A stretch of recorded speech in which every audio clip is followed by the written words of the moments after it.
తీవ్రవాది దావూద్ ఇబ్రహీం విషయంలో భారత్ ఫెయిల్ అయింది, అతన్ని మట్టుబెట్టలేకపోయింది. వాస్తవానికి ముంబై పేలుళ్ల తర్వాతే దావూద్ ఇబ్రహీం దేశం విడిచి పారిపోయాడు. 1993 మార్చి 12న వరుసగా బాంబు పేలుళ్లతో ముంబైని వణికించాడు దావూద్. దేశాన్ని నాశనం చేయాలన్న ఉద్దేశంతో పాకిస్తాన్తో కలిసి కుట్ర చేశాడు. చివరకు బాంబే స్టాక్ ఎక్స్చేంజ్ కూడా పేలుళ్లలో ధ్వంసమైంది. ఈ ఘటనలో 257 మంది చనిపోగా 1200 మందికి పైగా గాయపడ్డారు. వారిలో 700 మంది జీవితాంతం వైకల్యం బారిన పడ్డారు. నకిలీ పాస్పోర్టు, తప్పుడు పత్రాలతో వ్యూహాత్మకంగా తప్పించుకున్నాడు దావూద్. ఈ ఘటన మొత్తానికి కారణం దావూద్ ఇబ్రహీం. అతనికి టైగర్ మేమన్ కూడా సాయం చేసినట్లు విచారణలో తేలింది. కానీ అప్పటి వరకు దావూద్ అండర్ వరల్డ్ డాన్గానే ముంబైలో ఉన్నాడు. వ్యాపారుల నుంచి, బలవంతపు వసూళ్ల నుంచి హీరోలు, హీరోయిన్లను బెదిరించడం, నిర్మాతలకు లాభాలు వస్తే వాటాలు అడగడం లాంటివి చేసేవాడు దావూద్. కానీ అంతకుముందే అతన్ని ఓ లేడీ డాన్ వెంటాడింది. ఆమె భయంతో దావూద్ వేరువేరు ప్రాంతాల్లో నక్కాడు. అంతేకాదు, దేశం విడిచి పారిపోతే మన నిఘా సంస్థలు పట్టుకోలేకపోయాయేమో కానీ ఆ లేడీ డాన్ మాత్రం దుబాయ్లో కూడా దావూద్కి ఉచ్చపోయించింది. ప్లాన్ కంగాళీ కావడంతో కాస్తలో తప్పించుకున్నాడు, లేదంటే ఆమె చేతిలో చచ్చేవాడు దావూద్. మరి ఇంతకే ఆమె ఎవరో కాదు, స్వప్న దీది. మరి ఈమె ఎవరు, దావూద్ని ఎందుకు వణికించిందో ఈ స్టోరీలో చూద్దాం. ముంబైలో 1993కి ముందు ఎన్నో గ్యాంగులు ఉండేవి. వాటిలో దావూద్ గ్యాంగ్ చాలా పవర్ఫుల్. అతనికి పోలీసులు, రాజకీయ నాయకుల మద్దతు బలంగా ఉండేది. తన గ్యాంగ్ను చంపొద్దని, తనను వేటాడొద్దని భారీగా లంచాలిచ్చి మరీ ప్రాణాలు కాపాడుకునేవాడు. అయితే మొహమ్మద్ ఖాన్ అనే చోటాడాన్ కూడా అప్పుడప్పుడే ముంబై చీకటి సామ్రాజ్యంలో ఎదుగుతున్నాడు. దావూద్కి ఇతను అనుబంధంగానే పనిచేసేవాడు. కానీ తన సెటిల్మెంట్లు తనవే. దావూద్తో పెట్టుకుంటే రిస్క్ అని భావించిన మొహమ్మద్ ఖాన్ అతనితో సఖ్యతగా ఉండేవాడు. తన వైపు నుంచి భారీగా డబ్బు కూడా పంపేవాడు. అతను చెప్పే పనులు కూడా చేసేవాడు. కానీ తనకు పలుకుబడి పెరుగుతూ ఉండడంతో దావూద్ తట్టుకోలేకపోయాడు. తన కిందే పని చేయాలని ఒత్తిడి చేసేవాడు. కానీ మొహమ్మద్ ఖాన్ ఒప్పుకోలేదు. నేను నీకు ఎదురుగా రాను, నా విషయంలో వేలు పెట్టద్దని చెప్పాడు. కానీ దావూద్కు ఎవరైనా ఎదురు తిరిగితే నచ్చదు. అలా దావూద్కు గ్యాంగ్స్టర్ మహమ్మద్ ఖాన్కు చెడింది. ఆ తర్వాత మెల్లిగా ఎదగడం మొదలుపెట్టాడు.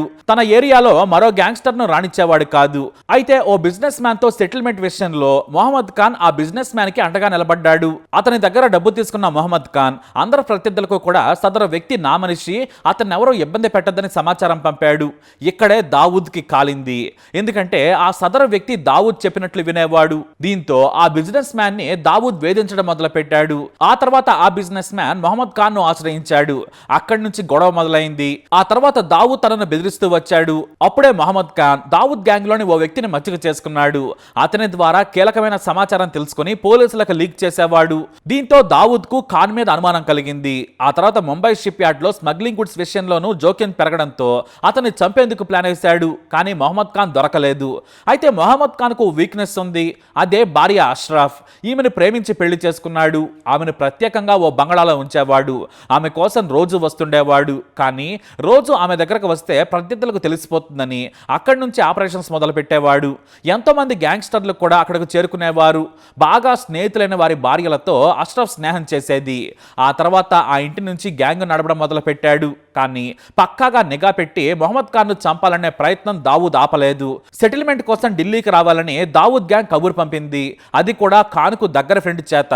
అయితే అతని స్నేహితుడికి కూడా తెలియదు దావూద్ మర్డర్ ప్లాన్ వేస్తాడని. ఇది తెలియని మొహమ్మద్ ఖాన్ గుడ్డిగా నమ్మాడు. ముంబై ఎయిర్పోర్ట్ కు ఒంటరిగా వెళ్ళాడు.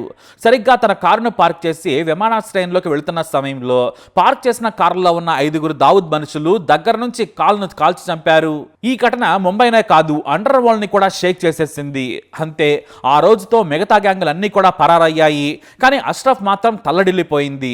తనకు ప్రాణ సమానమైన భర్తను చంపాడని పగ పెంచుకుంది. అప్పటి వరకు బురకా వేసుకుని కారులో మాత్రమే తిరిగే అష్రఫ్ ప్రతీకారం తీర్చుకోవాలనుకుంది. వెంటనే బురకా పక్కన పడేసింది. జీన్స్, టీషర్టు వేసుకోవడం మొదలు పెట్టింది. తన భర్త దగ్గర పనిచేసిన గ్యాంగ్ మొత్తాన్ని తన దగ్గరకు పిలిపించుకుంది. వారందరికీ కూడా ఆర్థిక సాయం చేసింది. కానీ దావూద్ను చంపేందుకు మీ సాయం కావాలి, మీరు నాతో కలిసి రావాలని కోరింది. కాకపోతే మనకు నెట్వర్క్ లేదు. దావూద్ గ్యాంగ్ లో ఖాన్ కు ఓ మనిషి ఉన్నాడు. అతనెవరో ఆయనకు తప్ప ఎవ్వరికీ తెలియదు. ఇప్పుడు ఖాన్ లేడు కాబట్టి మనకు మరొకరి సాయం కావాలన్నారు. అప్పుడే తన భర్తకు స్నేహితుడైన మరో గ్యాంగ్స్టర్ హుస్సేన్ ఉస్తారాను రహస్యంగా కలిసింది. తన గ్యాంగ్ సాయం కావాలని కోరింది.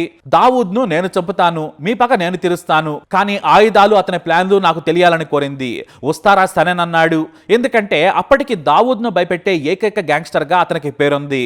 ముంబై పోలీసుల నిఘాలోకి రాక కాకుండా గ్యాంగ్ నడుపుతూ ఉంటాడు. ఎవరికి భయపడ్డు. కానీ మొహమ్మద్ ఖాన్ కు మంచి స్నేహితుడు. ఆ తర్వాత వస్తారా ఫ్రెండ్ భార్య అని అష్రఫ్ కు సాయం చేస్తానన్నాడు. ఇక అక్కడి నుంచి అష్రఫ్ వెంటనే తన తల్లిదండ్రులు పెట్టిన పేరుతో చలామణి అవడం మొదలు పెట్టింది. ఆ పేరే స్వప్న. మొహమ్మద్ ఖాన్ ఓ పెళ్లి వేడుకలో స్వప్నను చూడగానే ప్రేమలో పడ్డాడు. అంతేకాదు అక్కడే నిన్ను ప్రేమిస్తున్నాను, పెళ్లి చేసుకుంటానని చెప్పాడు. తన వెంట వస్తే కారు, నీకో బంగాళా ఇచ్చేస్తాను, నిన్ను రాణిలా చూసుకుంటానని చెప్పాడు. నిజంగానే రాణిలా చూసుకున్నాడు. అందుకే స్వప్నకు చనిపోయిన తన భర్త కానంటే పిచ్చి. అందుకోసం స్వప్నగా గ్యాంగ్ నడవడం మొదలు పెట్టింది. బొరకా చీరకట్టులోనే ఇంట్లో వంటలు చేసుకునే స్వప్న టీ షర్ట్స్ జీన్స్ ధరించి వెనకాల గన్ను పెట్టుకుని తిరగడం మొదలు పెట్టింది. గన్ కాల్చడం నుంచి AK-47 హ్యాండిల్ చేయడం వరకు అన్ని నేర్చుకుంది. స్వప్న దీదిగా మెల్లిగా పాపులారిటీ సంపాదించుకుంది. ముందు తాను మొహమ్మద్ ఖాన్ భార్యను బతికే ఉన్నానని దావూద్ కు తెలిసేందుకు బహిరంగంగానే తిరిగేది. కనీసం 25 మందితో కలిసి బైకుల మీద తిరిగేది. కార్లలో కూడా తిరుగుతూ లేడీ డాన్ గా ఎదిగింది. కానీ ఆమెకు డబ్బు సంపాదించడం ముఖ్యం కాదు, దావూద్ని చంపటమే ముఖ్యం. కానీ దావూద్ అంత సులభంగా దొరకడు. అందుకే అతను ఎక్కడైతే ఆపరేషన్స్ చేస్తాడో అక్కడే తన మనుషులను పంపి వేలు పెట్టడం మొదలు పెట్టింది. అడ్డొచ్చిన ప్రతి దావూద్ మనిషి చేతులు తీసేసేది. తుపాకీ పట్టకుండా బొటన వేలు, చూపుడు వేలు నరికేసేది. ఎక్కడికక్కడ దావూద్ మనుషులను వేటాడేది. ఎంత దావూద్ మనిషి అయినా కూడా బయటకు రావాల్సిందే, తన కుటుంబం దగ్గరకు వెళ్లాల్సిందే. అందుకే వారి ఫ్యామిలీస్ ఇంటికి లేఖలు పంపి బెదిరించేది. మరోసారి దావూద్ గ్యాంగ్ లో కనిపిస్తే మొత్తం ఇంట్లో వారిని చంపేస్తానని బెదిరించేది. దీంతో అడ్రస్లు మార్చి పారిపోయేవారు. ఈ విషయం దావూద్ కు తెలిసింది. దీంతో ఆమె గురించి నిఘా పెట్టగా మద్దతిస్తున్నది ఎవరంటే గ్యాంగ్స్టర్ ఉస్తారా అని తేలింది. ఉస్తారా మనుషులను చంపితే తన వెంట పడతాడు. మొత్తం ముంబైలో రచ్చ అవుతుందని వెయిట్ చేశాడు. అయితే ఆమె తనను ఇబ్బంది పెడుతుంది కానీ చంపేందుకు ప్లాన్ వేస్తుందని అస్సలు ఊహించలేదు దావూద్. కానీ ఆ తర్వాత దావూద్ వెళ్ళిన ప్రతి చోటకు అనుమానాస్పదంగా కార్లు తిరగడం మొదలుపెట్టాయి. కొంతమంది బైకుల మీద తిరుగుతుంటే హత్యకు ప్లాన్ జరుగుతుందని భయపడ్డాడు. స్వప్న దీది తన భర్త మర్డర్కు ప్రతీకారం కోసం చూస్తుందని తెలుసుకొని ఆ వెంటనే అండర్ గ్రౌండ్ కు పారిపోయాడు. దావూద్ ప్రాబల్యం ఉన్న జూహు నుంచి మంగళ హట్ వరకు అన్ని ప్రాంతాల్లోకి స్వప్న దీది ఎంటర్ అయిపోయింది. అతను నడిపించే బార్లు, రెస్టారెంట్లు అన్ని మూయించేసింది. ఓనర్లు మారకపోతే చంపేస్తారని దారుణంగా హింసించడం మొదలుపెట్టింది. ఆ రోజుల్లో డ్యాన్స్ బార్ల ద్వారా దావూద్ కు భారీగా ఇన్కమ్ వచ్చేది. కానీ వాటన్నింటినీ కూడా స్వప్న దీది మూయించేసింది. ఇక ఒంటరిగా దావూద్ మనిషి బయటికి వెళ్లాలంటే వచ్చపోయటం మొదలైంది. ఎక్కడి నుంచి వచ్చి పట్టుకుంటారోనని వణకడం మొదలు పెట్టారు. ఇటు రోజుకో లొకేషన్ మారుస్తూ మారువేషంలో తిరుగుతున్నాడు దావూద్. ఒకవైపు పోలీసులు, మరోవైపు స్వప్న దీదితో వైరం వణుకు పుట్టించింది. టీవీల స్మగ్లింగ్ నుంచి VCRల వరకు అన్నింటినీ స్వప్న దీది క్లోజ్ చేయించింది. ముంబైలో దావూద్ సరుకు దిగిందంటే చాలు కస్టమ్స్ కు సమాచారం ఇచ్చేది. అక్కడ లంచాలు ఇచ్చి బెదిరిస్తే పోలీసులకు చెప్పేది. పోలీసుల నుంచి తప్పించుకుంటే తానే స్వాధీనం చేసుకునేది. దావూద్ కు స్వప్నకు తేడా ఏంటంటే ఆమె తెగించేసింది. నడి రోడ్డు మీద కూడా దందా నడిపేంత తెగింపు. ఇక నేపాల్ నుంచి భారీగా ఆయుధాలు ఆర్డర్ పెట్టాడు దావూద్. దాదాపుగా 20 AK-47లు, 100 చిన్న మోడర్న్ రష్యన్ తుపాకులు. అవి సముద్ర మార్గం ద్వారా వస్తున్నాయని స్వప్నకు తెలిసింది. అంతే తానే స్వయంగా 50 మందితో నిఘా పెట్టి ఆ మొత్తం వ్యాన్లో షిప్ యార్డ్ నుంచి బయలుదేరాయని తెలుసుకుంది. కానీ షిప్ యార్డ్ దాటగానే బ్లాక్ చేసి ఆ మొత్తం ఆయుధాలను ఎత్తుకెళ్లిపోయింది. నీ ఇంటికొచ్చి చంపుతానని చెప్పమందని దావూద్కి కబురు కూడా పంపింది.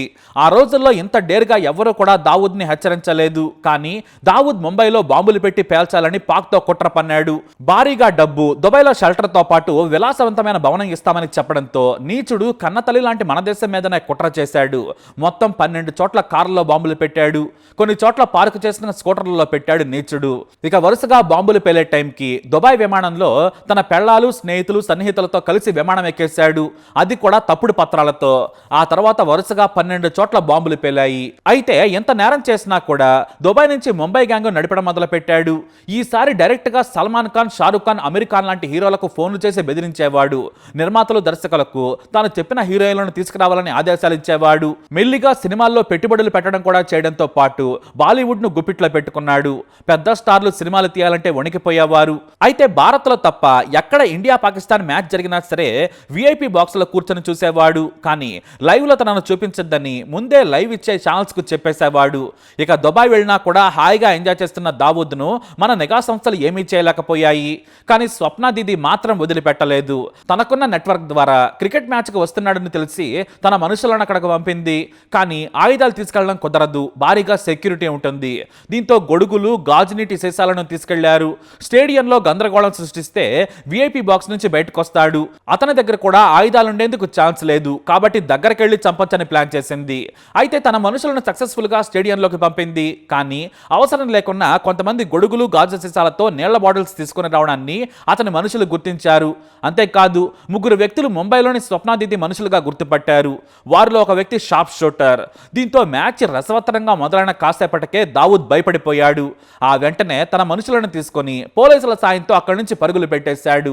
ఇక అప్పుడే తన మనుషులతో ఓ వ్యక్తిని పట్టుకుని చెత్త కొట్టగా స్వప్నాదిది పేరు చెప్పాడు. కానీ తాము చంపడానికి రాలేదు, మ్యాచ్ కోసం వచ్చామని చెప్పాడు.